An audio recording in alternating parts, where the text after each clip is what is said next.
l'état civil, il s'appelait Sano Vincent, nom d'artiste Salaka Vince, le pandore musicien ou si vous voulez, le gendarme musicien. Son histoire commence à Bendouxo, à quelques encablures de Bobo Dioulasso, où il naquit. Très vite dans sa jeunesse, il va faire une option pour la musique en écoutant quelques groupes musicaux de l'époque.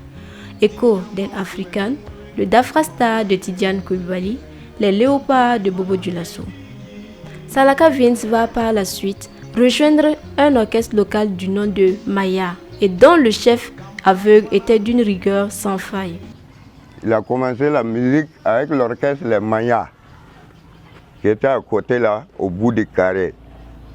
C'est un nommé Lamoussa, qui est non-voyant et il est décédé actuellement. Mais je sais que sa famille est là. Les Mayas est venu pendant qu'ils étaient en train de travailler ici dans la maison. On l'a recruté là-bas comme guitariste. C'est lui qui, du reste, va impulser une dynamique de travail non seulement à Salaka Vince, mais aussi à Coulibaly Alassane dit Lasso. Les deux vont se retrouver à la gendarmerie pour former avec les autres collègues l'orchestre de la gendarmerie nationale. Salaka Vince émerveille les mélomanes par une première composition intitulée Sibiri, une chanson qui fera le tour du Burkina.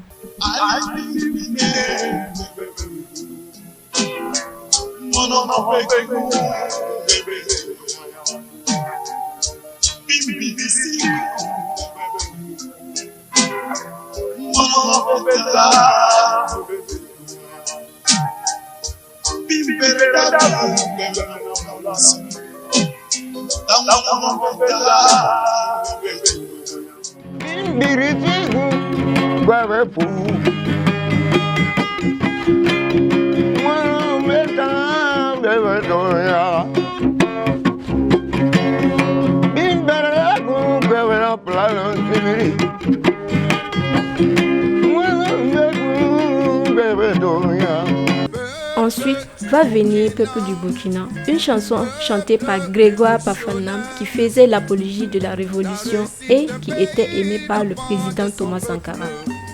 En 1990, par le soutien d'un homme politique, Salaka Vince s'envole pour la France pour la sortie de son tout premier opus intitulé Sia Wolo Mapé.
Quand on échangeait souvent, il me disait, bon, tu sais, la musique là, c'est pas comme ce que tu penses. Et il avait toujours eu à me dire quelque chose. Il me dit que c'est comme un fardeau qu'on a déposé, quoi. Et maintenant, tu marches avec ton ami, et ton ami te dit que ce fardeau que tu vois là-bas, que tu ne pourrais pas le transporter au-dessus de ta tête.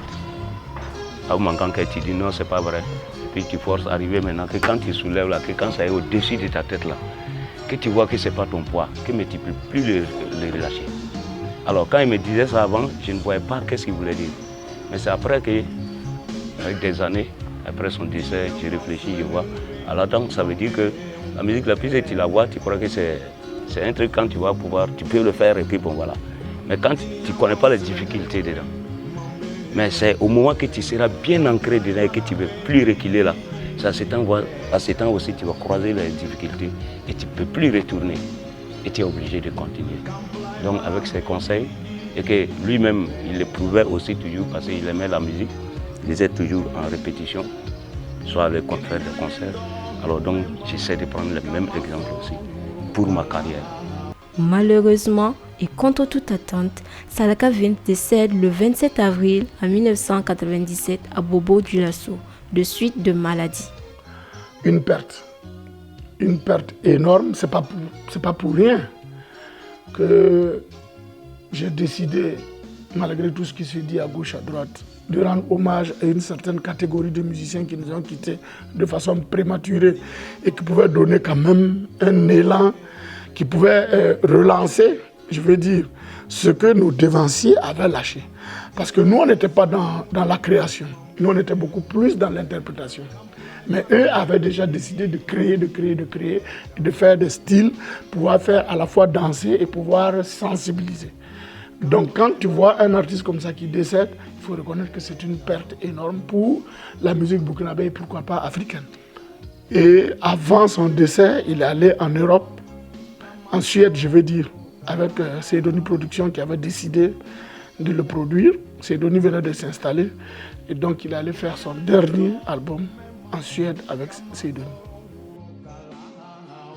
Il n'est pas mort et il ne mourra pas, car il continue de vivre en chacun de nous.